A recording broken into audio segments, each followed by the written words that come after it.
Hello, I'm Mark Powell, the creator of TexasSnakeID.com and What Kind of Snake Is This, North Texas? I hope you enjoy my channel, and if you do, please like and subscribe. Today I want to do a little PowerPoint presentation on the Western Ratsnake. It's obviously the most common snake that we find, that we get to identify at the group.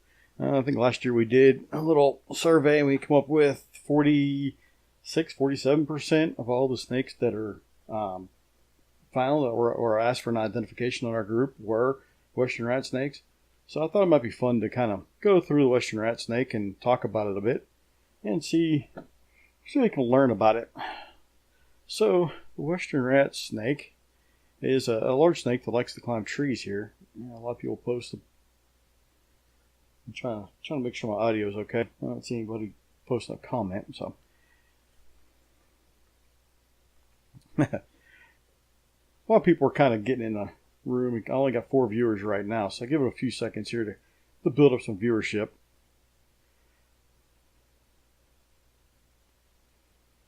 Hope you guys are doing good today. It looks like we may have some storms that blew through. Wasn't too bad at my house. So I'm going to go ahead and start the presentation. This is a young Western rat snake. It's not really a baby. It's probably a year old or so. You can kind of tell by the head pattern. It still has a head pattern, but it's not really strong. It's a very washed out. It's starting to lose the pattern. As they get to adults, their head pattern turns to completely black. It's kind of, we'll show you on here later on in the slides of lots of adults. The pattern on the back is something you can look at and to help identify what they are. This area right here, so it's not circular. That's kind of an indication of a Western rat snake. Some of the other rat snakes have more of a lines right here. I'll show you that in a minute. And the juvenile Western rat snakes tend to be a lot brighter colored than some of the other, when they turn to adults, that is.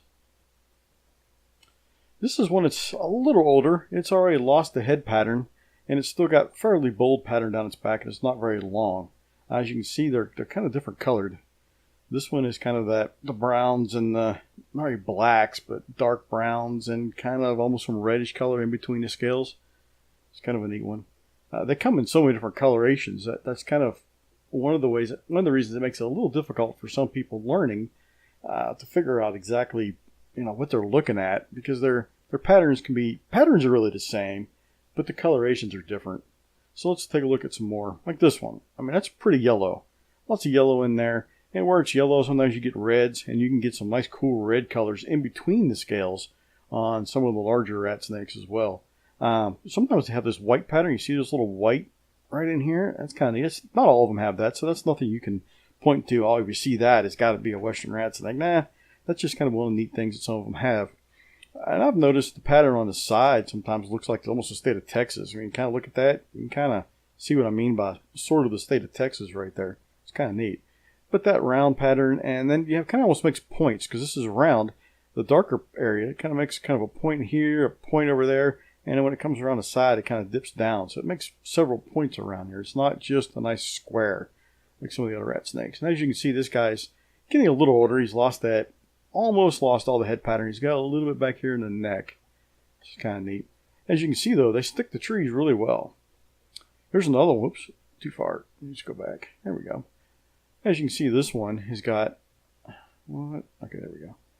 This one's got a lot of the red coloration to it. Kind of an orange color. Really, really pretty snake. Got a lot of that white pattern inside of here. Makes it really interesting. And guys, feel free to ask questions too as we go through this. Another one kind of stuck to the tree. This were all shot at the Fort Worth Nature Center. Just went out there and thought this would be a good way to take a picture of them. Makes it easier and they don't try to crawl away as fast. And you can see this one's nice and dark. It's fairly dark pattern in the saddles, but the lighter color is still kind of dark. It's kind of got some yellows in them. Here's a nice guy. He's really dark. Nice contrasting. Very, very dark. Dark areas are very dark, I'm trying to say. And then the yellow in between the scales and around the edges is nice and bright yellow. But you can see his pattern's pretty faded away. It's pretty hard to see what's going on this guy. One thing I like to point out is the white chin. A lot of the Western rat snakes and a lot of the Eastern rat snakes in the northern part of the country will have this nice white chin on them. It kind of stands out. So That isn't necessarily one of the things that you would use every time. So, oh, it's white chin, it's got to be a western rat snake. But it's something you can kind of look at first as one of the many characteristics that you might help you identify what kind of snake it is. Here's another one. You can see that nice. This is an older snake. It's probably 5 feet long. This was found in Wise County a long time ago. As you can see, the nice white chin on it. It's got the solid colored head. The eyes, it's got a little bit of a ridge over top of the eye, not a whole lot. You can see the top of you can see their eyes from the top of their head. If you're looking straight down, you can see that eye. It's not really distinct, super distinctive, but it's definitely visible. And it's got somewhat of these little lines on the bars that we talk about on the chin. This is not something that stands out on some of them. Some of them it's really hard to see. Like this guy, that's almost more where the scales come together on those labial scales. It's kind of neat. You got the large head scales on their head. And their pattern, if you not the pattern, but their keeling of the scales. A keel on a scale is nothing more than a ridge down the center of the scale that makes it kind of feel rough. So if you were to rub your finger across that, you'd feel the little ridge on each scale. Some snakes have smooth scales, but the western rat snake has mildly keeled scales, maybe moderately keeled, right at the center line of the back is where the heaviest keeling is. And as you go down the side, the keeling kind of goes away. In fact, down here right at the belly area, it's pretty hard to find any keeling, if there's any at all there at all. So even if you find a shed skin, something you can look at, if you see that heavy keeling, well, semi-heavy keeling down the center, and as it fades away to the sides, not much keeling to it, that can kind of help you point you in the direction of a western rat snake. If you see that, it certainly does not rule out a western rat snake. Here's one kind of looking right at you. These guys will get defensive. That's why I think they do so well around people. They're one of the few snakes around that will actually seems to thrive when they are in an urban environment. People tend to like to feed mice and like to feed birds and things like that, and that kind of attracts the rat snakes. And they seem to be kind of bold, and they're larger snakes, so it's easier to see them too. That's one reason people see a lot of these. And they're kind of a bold snake. They're not too scared of people, so they tend to be able to defend themselves. This is one of the defense postures they get into, where the neck is kind of coiled up like that and right in a strike position. And they will strike. These guys will bite for sure. They do like to open their mouth up at you. And what I will try to do whenever I'm done with this, I'll post a couple links to some videos that are really helpful to show you exactly what the display is of these guys. They tend to react to how you react to them. So if you are coming up in a very threatening manner, like you're standing over top of them, moving around a lot, they get scared. They'll start really getting the defense. They'll even do some fake striking at you, mouth gaping at you, really just trying to make you get away. They will actually take their tail and rattle it too. And young snakes, that gets them in trouble because people think that they're a rattlesnake, and somehow the baby rattlesnakes don't have a rattle yet. Well, it's true they don't have segments to make noise, but they actually have a button on the end. So it doesn't look like a tip of a tail. But things like a little pygmy rattlesnake, sometimes you're not going to see that little tip. It's so minuscule. But those snakes are just tiny too, and of course they look like pygmy rattlesnakes. They don't look like a rat snake or much like a western diamondback. So just be aware, these guys will shake their tail.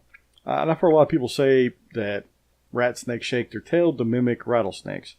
Well, I don't think that's quite true. I think it's much more likely that it's simply because they get nervous, and a snake will rattle its tail because it's nervous. And so what happens, so then the rattle kind of evolved because they have this instinct to shake their tail. They can't make any noise. It's not like they can yell at you, cry at you, or do anything else. All they can do is something like tail shaking to make a little noise in the grass, and they don't really hear that well. So they may not even be aware that they're making this noise. That's just a nervous behavior that was not selected against, so it got passed on. So I don't think they're mimicking a rattlesnake. In fact, there's a lot of snakes that shake their tails like that from all over the world, and rattlesnakes are only found in the Americas.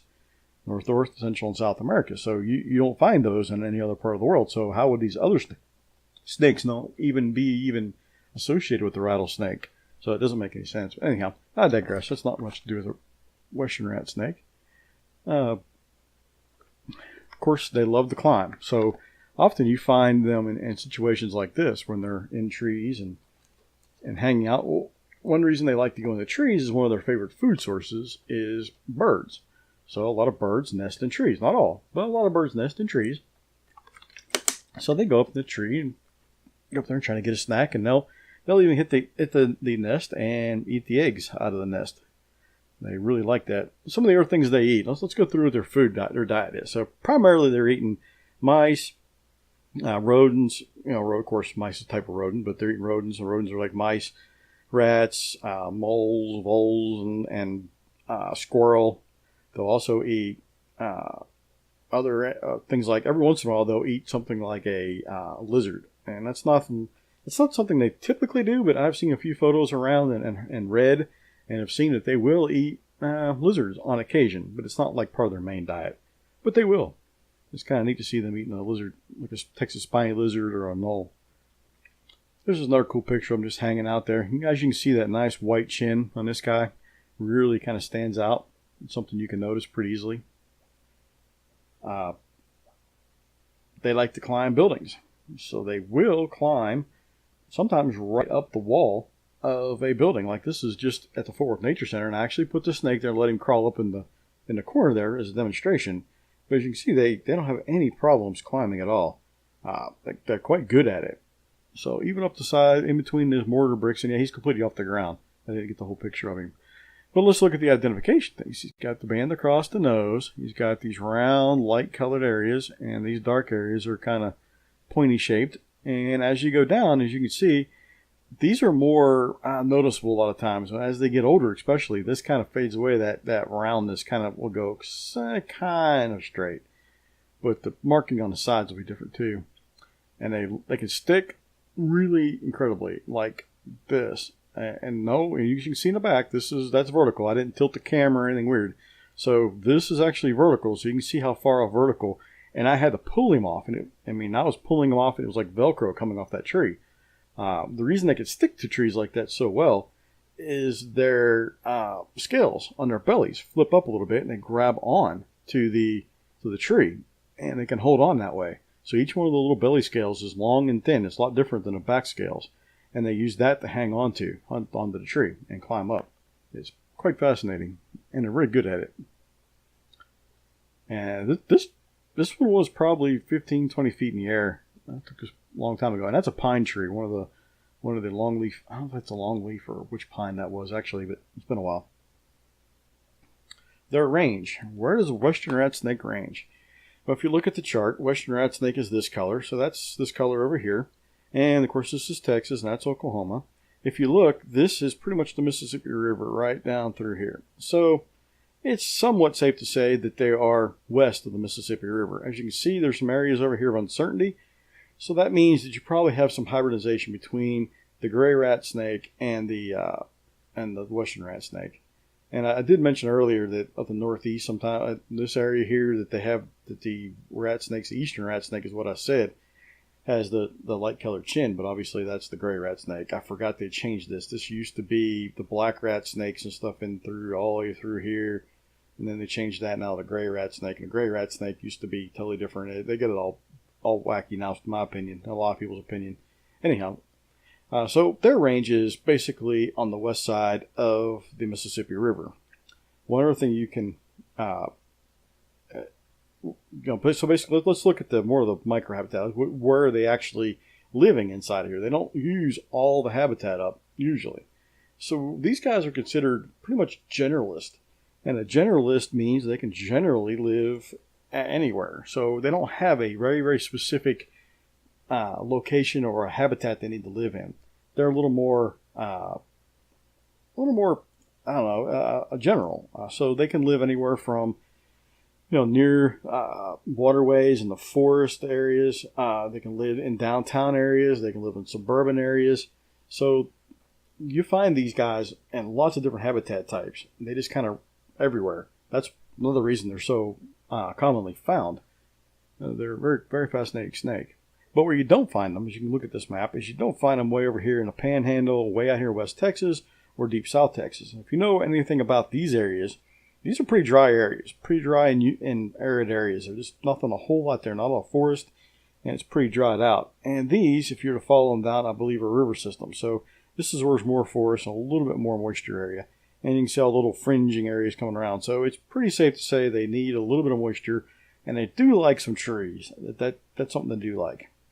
And of course, they like trees. Oh, jeez. There we go. Like trees because they like to eat eggs. So you'll commonly find them in your bird eggs. But a lot of people like birds. So I hear, well, I'm going to get rid of all the rat snakes because I don't want them eating my birds. Well, think about it like this. If you didn't have things eating birds like rat snakes and other predators, you would not like birds very long.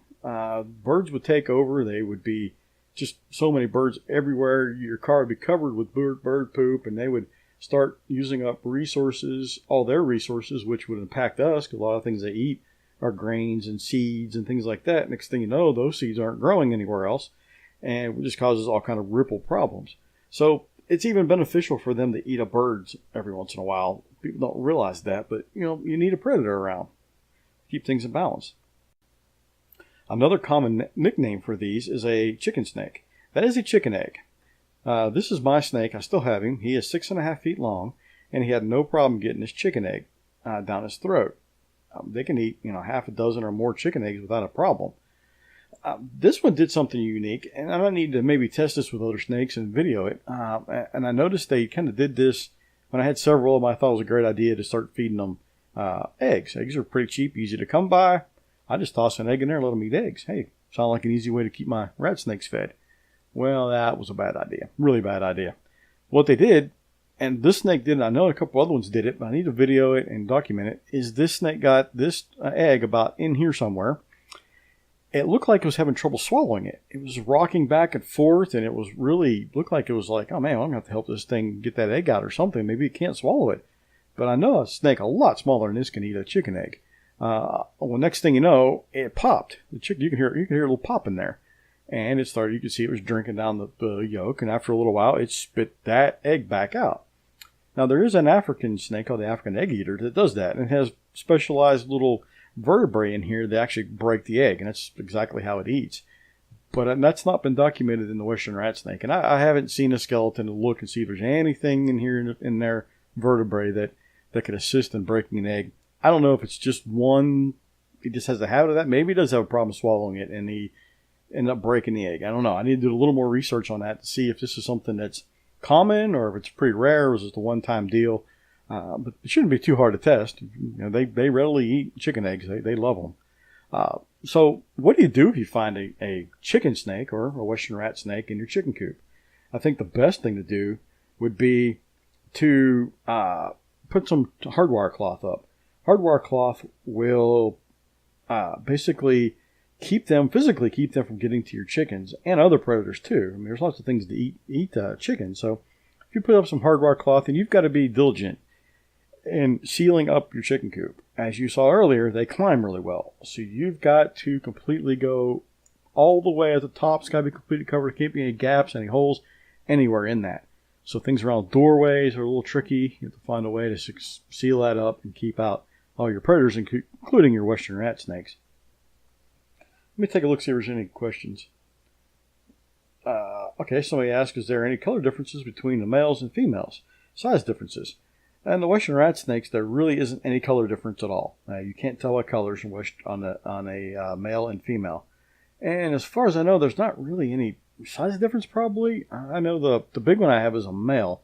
But I'm not really sure. I haven't seen or remember reading anything about the size difference.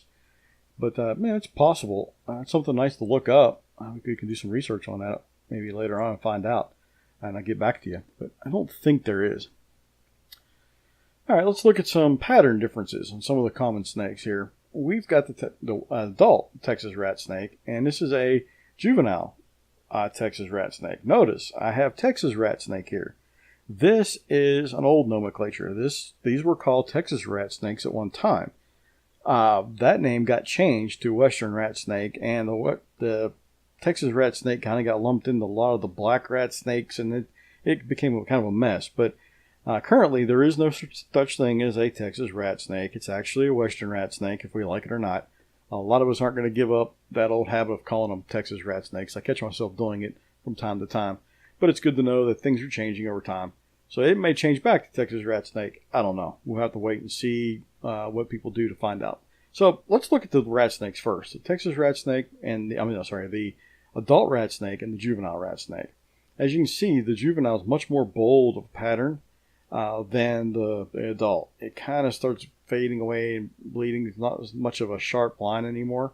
So, and overall, they seem to get darker too. That's not 100% every single time, but if you have one individual, that individual seems to get darker as it gets older. It may not get as dark as some really light individuals. Western rat snakes, if that makes any sense. The Great Plains rat snake, that's very commonly confused with the Texas rat snake, or Western rat snake. If you notice, this pattern, even down here it's a little easier to see, is fairly round in here, and this is kind of a round in the light area. If you compare it to the light area here, this is very thin, very straight, and the dark area is very square looking. It's not a perfect square. Obviously, there's some little defects here, but overall it's pretty square, and this is not square. As you can see, it's kind of dips in and pops out and kind of rounded at the bottom. It's a little different pattern there. As adults, this kind of fades away to this stuff, so it looks a lot different. And we already talked about the head pattern. The Great Plains rat snake keeps that really strong head pattern that the Western rat snake has as a young. So it'll keep that Western rat.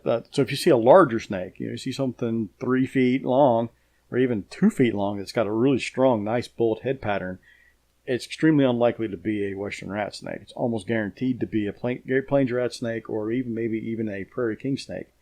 I'm not sure if I put that slide in here. I hope I did. We'll see. Here's the belly pattern. I'll put the side pattern in there. So here's some side patterns. Side patterns are a lot harder to look at and identify. So sometimes we get pictures sent to us, and you've seen it on our group too if you've been around a while, where the animal will be on its belly or on its side. And it makes it a little more tricky, difficult. People really get confused with what they're looking at. So that pattern looks nothing like a Western rat snake. Well, that's because you're seeing a side pattern. And if you notice, the side is just these blobby looking thing. This is a juvenile up here. It's not an adult. And it's kind of more of a blob. And the Great Plains rat snake we showed before has a nice round. I wouldn't say perfectly round, but definitely more round. And the blotched water snake has that really thin band right here in the middle. This is very thin. Usually it's kind of wider when it gets to an adult. So you can see these patterns this is nice and laid out. It's pretty even. This is it's even, but it's not the same thing. There's a lot more of these too, the same area this is. Let me see if there's any more. Let's see. Okay, I'll take a look at all the comments in here in a minute. A little more in depth. Okay, let's go. Let's move on. Well, we didn't cover that really good. Let's go back. Yeah, I keep jumping on. Sorry. Bull snake. The bull snake it's almost a double row on the side too. I mean, it's kind of different. Oh, and the bull snake, there's a way to tell the different. Bull snakes have a really heavily keeled body all the way down to the side, all the way around. The Western rat snakes don't have that heavily as a keeled body. And the prairie king snake has a smooth scales, so there are no little ridges down them. There's little bumps and little dings and things on the scales, but there's no little ridge down the center like there are on the Western rat snakes. And most Great Plains rat snakes will at least have a really, really, really light keeling right down the spine. But I have found a couple that I could not see any keeling on them at all. So I think that it varies a little bit between individuals, but it's pretty light keeling either way.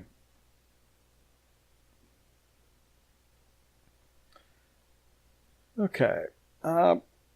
This is a good demonstration on their head shape. This is something that people have used for a long time to try to describe a venomous snake and a non-venomous snake. As you can see, this is a non-venomous snake. It's the good old Western rat snake, and that's a Massasauga rattlesnake. As you can see, this does have kind of that, that triangular shaped head, but man, look at that. That's not much different. And I don't know in the field that I would want someone that's not really familiar with snakes using that to try to determine if it's venomous or not. It doesn't seem a good idea. What this does show, though, is the eyes. So you can see these eyes pretty well. And these eyes, you can barely see kind of like just the outside edge of the eye popping out around. The Massasauga also has this nice, cool lightning bolt shape that I call it down the back. And this is a rat snake. It's getting a little older because it's losing most of its pattern that will be here in the middle. But its pattern here will be a lot straighter than this. It won't be this nice lightning bolt pattern. And once you get onto the neck, you'll see it start to get in the Pac-Man kind of patterns. But just be warned that a prairie rattlesnake has a pattern that can be very similar to a Massasauga. So always consider, if you think it's a Massasauga, consider a prairie rattlesnake and look at the pattern a little closer. We'll go into that some other time exactly and show them side by side to show you the subtle differences. I have heard over the years a lot of people interchanging bull snake and rat snake. They just interchange the two and they consider it one thing for some reason, or they don't know how to tell them apart. So that's why I included this. If you look them side by side, they are quite different. They're very, very different snakes. This one still has a nice bold pattern on it that keeps, I shouldn't say always, but they kind of keep a nice pattern on it. At least the bold band that goes across the eyes and the snout, they usually keep that as an adult. But I have seen some that don't have markings, but their head will be yellow or kind of a tan, not this dark black like that. So that'll be a way to tell them apart too.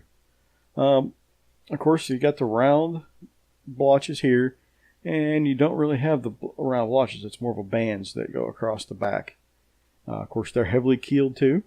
And the bull snake pattern will change as it goes down the body. So it comes around here and it starts getting here. Usually color will change a little bit.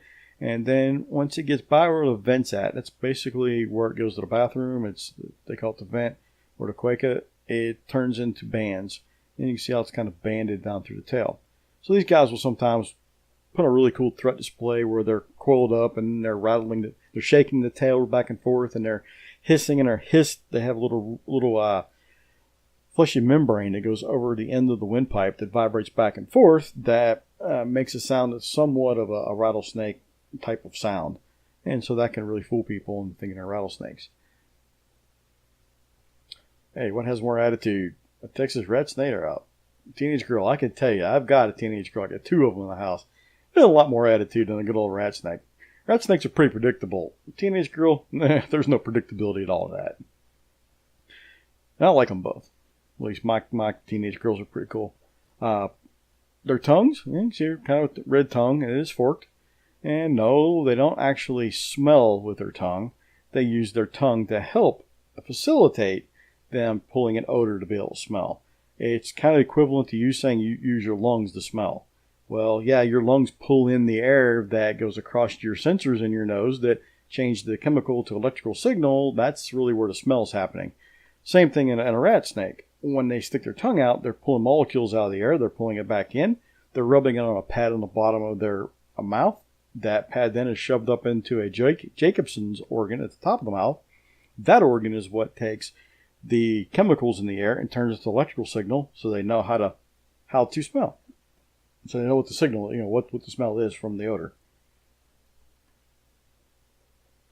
These two, as babies, are some of the more difficult snakes for most people to tell apart. It does take a little bit of practice, a little bit of skill to figure this out. But I have a graphic here that hopefully will help you with this. This, of course, is the Great Plains rat snake, and we've got our western. Well, of course, I have is Texas, but this is a western rat snake at the bottom. This, neither one of these are like hatchlings. I think they were hatched out the prior year. This is probably in April or May, about this time of year. But so you'll find ones that look kind of like this time of year. If you look, the Great Plains rat snake, the bands will be pretty straight. You see how nice and straight those are, and they're fairly thin too. They're not very wide. When you come over here and look, you have the more of the circular pattern here, and you got the little points on the black. Here and here, you see how it's kind of pointed because of this being a circle. And down the side of their bodies, there's more of that Texas. It's almost like a shape of Texas right there. These fairly round. Now, these two are nice drastic. They're good examples of each species. but sometimes their pattern isn't quite so perfect. I mean, back here, man, that is just so perfect. Anybody should be able to see the difference. Sometimes it's not quite true. The pattern can be a little more open, and there can be a little more vagueness, especially in Western Ratsnake. Sometimes this is not really circular perfectly in some of the spots. It can be a little tricky, like down here. See, that's not super round anymore. It's kind of getting to be a slip. It's kind of wide, too. Of course, their colorations can vary a little bit darker, a little bit lighter. Sometimes they're darker, lighter colors, almost a greenish color. I've seen some of the Great Plains rat snakes. So those are some things you can look at. Of course, the head pattern, look at the head. It's still got the really bold head pattern. This guy's head pattern is starting to wash out already. So it's something to look at. Some of these guys have like a ghost face on the top of their head. They're pretty cool when they hatch out. And of course, they definitely can climb. And there's that nice white chin again on an adult rat snake. It's kind of something that sticks out a little bit. So that's the first. If you see that, I would start thinking, hey, is that a Western rat snake? And start looking at some of the other features we've talked about. It's never good to try to ID a snake with one feature. You know, you got to take a look at several features. Oh, somebody looks like milk snakes too. Well, they look like a milk snake that would be something you'd find in the Northeast, like the eastern milk snake. They do look a lot kind of like that. An eastern milk snake and a Great Plains rat snake look a lot alike too. But the milk snakes that we have in Texas looked absolutely nothing like a Texas, a Western rat snake. They're much different. They are banded. They've got tri-band, 3 different color bands on their body. So that looks a lot different than that. But you're right. And throughout their range on the Northeast, and especially in the gray rat snake area, a baby gray rat snake could look a little bit like a eastern milk snake. So that's a good point. Oh man, what is this? So what are we looking at here? All right, if you look through the field guides, let's first talk about the anatomy here, what we're looking at. If you look through the field guides and it talks about a divided anal plate. This is a divided anal plate. This is the anal plate. This is where they go to the bathroom at. This is called their vent or their cloaca. On this right here is musk. This is the nasty, smelly stuff that you smell in your hands after you play with the Western rat snake. They give this oily, milky-looking substance out. And it's kind of gross. It gets on your hands and it smells. It's hard to get off. I found something that does. It's kind of really interesting. You can get it off. They sell these stainless steel bars of soap. Of course, they're just a stainless steel bar. It looks like a soap bar. And for some reason, I've had luck getting that off really quickly just by running it underwater, putting some little soap on your hands, and using that stainless steel. It must be something to do with the ions and the metal or something that's bonding. I don't know, but it works. And it takes other smells off too fairly well. And I can't exactly explain it, but it's kind of neat. Let's see if I can take a look at some comments real quick, see if there's anything going on. Let's see. No, I don't see. I'm not seeing the comments right whenever I'm on live like this. So I was hoping I could, but it doesn't look like I can see all the comments. So bummer. Okay, this kind of goes into what good are Western rat snakes to have around. Let's take a look. These numbers are pulled off a website, so I'm assuming they're fairly accurate. I haven't double-checked or triple-checked these numbers, so they may be off just by a little bit here or there, but they're going to be close enough that I think they'll be usable. One female mouse can have babies at 6 weeks old, so that's pretty young. They start out, a month and a half approximately. It only takes them about 3 weeks to gestate to have their babies, so they have to, to have nursed their babies for a while before they get big enough. Well, 6 weeks before they're old enough to start breeding. They can breed, and then mom can breed right after she gives birth. As soon as she gives birth, man, she can be breeding again and starting on the next generation. Litter sizes around 7, maximum of 14, and one female can have around 45 babies on average. That's a year. And so if those babies, half of those are male and female, and they start breeding and they go through this cycle, in about a year you can get about 5,000 mice. That's not even under perfect conditions. I was reading one place that said under just absolutely like lab conditions, perfect conditions that you will never find in nature, but everything absolutely perfect, you could have 1 million mice in a year. Now, I think that's completely unrealistic. You're not going to get 1 million mice or anywhere near that because that's not the way nature works. Things die off. There's not even numbers of things. things kind of take a little longer. Maybe she doesn't get pregnant right immediately. There's a lot of things, but if left unchecked, you might have a lot of mice. Even if you had half that, okay, even say a tenth of that, 50 mice. That's a lot, 100 of that. But anyhow, so if you wanted 50 mice, it's 100th of that. 50 mice is still, to me, a lot of mice running around your house. So if you had that rat snake coming in here taking a few of these females out, you can see that by the time you get down here, this number is a lot less. So even though she's only eating a couple mice, you think, oh, rat snake only eats, a small rat snake might eat one mouse a week, and that's not a whole lot. But you start looking at the numbers, that is a whole lot. A whole lot real fast she's taking out and what she's doing for you. The rat snakes aren't going to hurt people. They're defensive. They put up a good defense. They will open their mouth up and do some other stuff to you, at you, trying to just dissuade you. But they're not going to hurt you, except for maybe put small little pinpricks in your hands or something like that. Your pets are safe. They're not going to go try to eat your dog or anything like that. Of course, if you have chickens, okay. Chickens are considered pets by a lot of people. So that would be something that you would need to protect your animals. But we talked about how to use hardwire cloth to protect your chickens. So if you do that, then your rat snakes are around trying to get your chickens, can't find any chickens or any eggs. They're going to eat your rats and mice that inevitably show up if you have chickens. So it's a win-win there. So it's a very, very useful animal. Let's jump over to something here I almost forgot to bring up. This is off of a video that I did a while ago. Let's make this full size. I was shooting a video, and this just kind of happened. I didn't plan this. The snake did it. It stretches its mouth out. It shows us some really cool anatomy inside the mouth I thought might be useful. So let's play this real quick. There shouldn't be any audio. I mean, look at this. Isn't that so cool? Oh, man, this is a really cool yawn. I think it got tired of me messing with it, trying to video it. So let's pause it here. Let's take a look at what's going on. This big hole in the middle, that's the glottis. That is basically the end of the windpipe. Your windpipe is down in here somewhere. Mammals' windpipes are way down here. So if we try to eat something, it fills this whole area up and you could suffocate if it's too big and get stuck. This is muscular and flexible.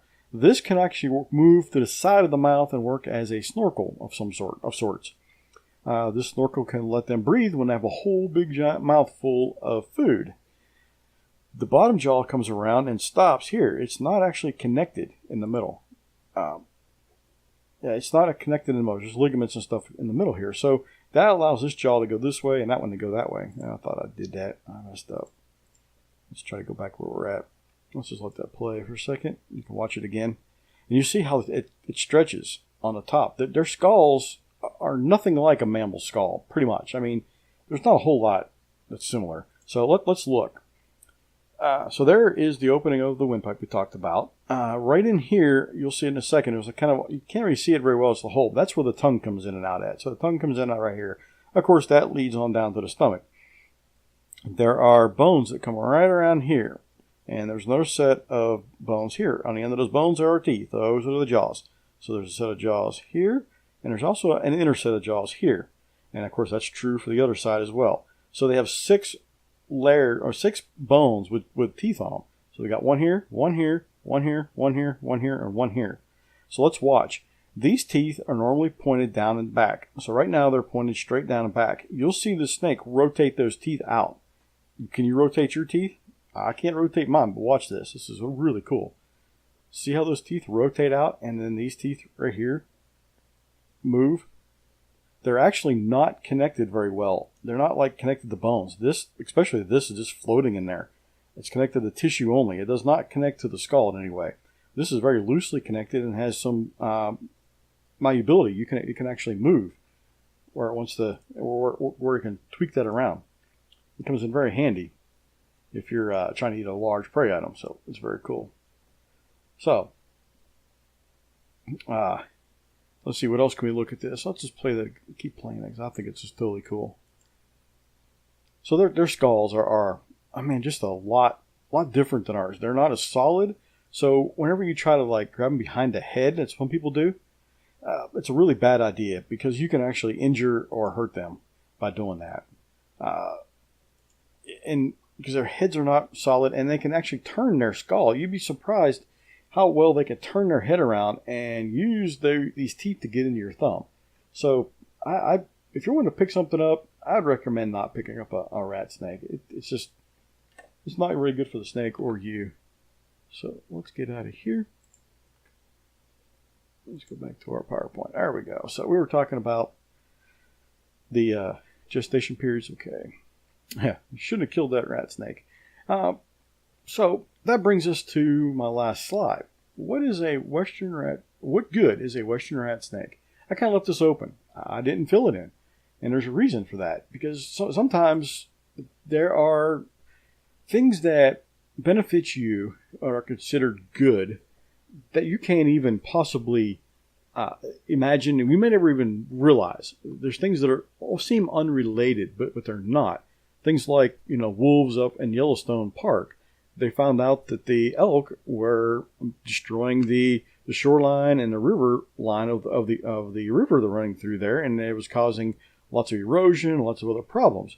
Bring the wolf back in, it scares the elk up into the hillsides and away from the waters, open areas where the water's at, and lets the river do what it normally has done and restores it back to its health. So there's an example of something that, how could wolves in Yellowstone have anything to do with water, with erosion and the river? So sometimes things like that happen, but there are some things that we can definitely point to. They're going, hey, they're good. We did touch on one earlier, and that's the way the rat snakes eat rodents. I mean, they're eating rats and mice and stuff we were talking about, but they also eat things like squirrels. Squirrels can do a ton of damage to your house too, so they're controlling those. A large Western rat snake, a big adult, can eat a squirrel. I've seen videos and photos of it. It's quite impressive. You wouldn't think they'd be able to eat something as big as a squirrel, but they can. So they're protecting your house. They're protecting you from disease and from damage to your vehicles from rodents chewing on them too. Another thing that can happen, since these Western rat snakes are eating lots of rodents and they live in places, they taking up occupying space where they want to hang out and stay.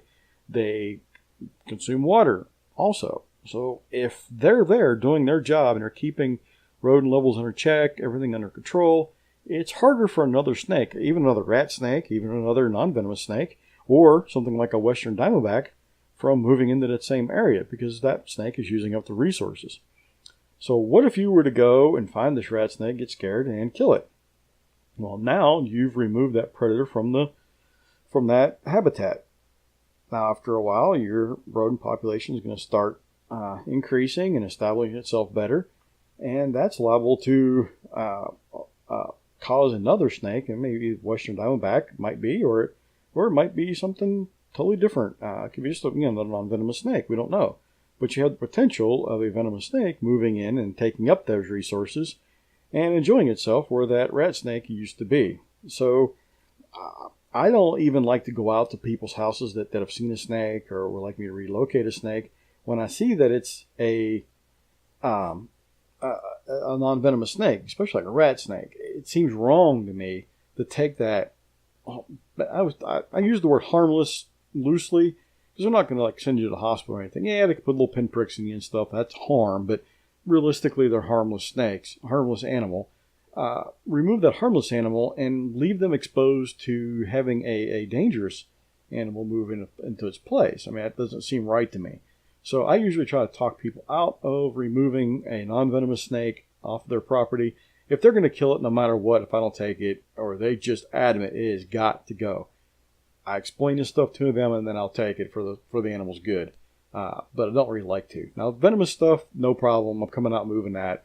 And hopefully maybe a rat snake will move in instead of another venomous snake. But a lot of times that doesn't happen because you usually have a population of that snake in the area anyhow, and it kind of moves in. So you ended up just having to live with it anyhow. There's all kind of things we've talked about doing. Cutting grass, keeping bushes up, a foot or more high off the ground so you can see underneath them so they don't, it's not a place for them just to hang out. Removing leaf litter is a big one. And any kind of wood piles. Wood piles are horrible they're horrible. They're awesome for me, but if you want to keep away, things like copperheads, a wood pile has got to go. If you have a wood pile there, a copperhead could definitely move into there. I've seen it happen so many times that a copperhead will be in there. So just try to remove that. Let's see. What else could the benefits of a Western rat snake be? I think they're cool. So that's a benefit to me. I enjoy finding them. So that's an enjoyment. That, to me, that's considered a benefit. Let's look at see if there's any kind of comments. Can they taste their food? Sure, they should be able to taste their food. There's no reason they shouldn't. If they lay their tongue on it, they're going to get particles off of it. They're going to pull it in their mouth. Sure, they can. They could taste it, and that way, as in, well, I guess I was thinking it's more smell. We had a speaker not too long ago at the Herp Society meeting that was talking about some of the different animals and what they could smell and what they couldn't. And I think it was kind of unclear if they could smell, if they could actually taste their food. I mean, sorry, taste. We're talking about taste, not smell.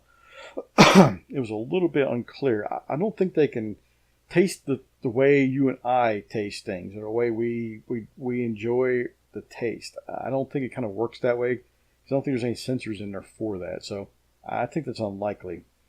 Would they eat something that is already dead? Absolutely. All the snakes that I keep for educational reasons all eat non-living rodents here.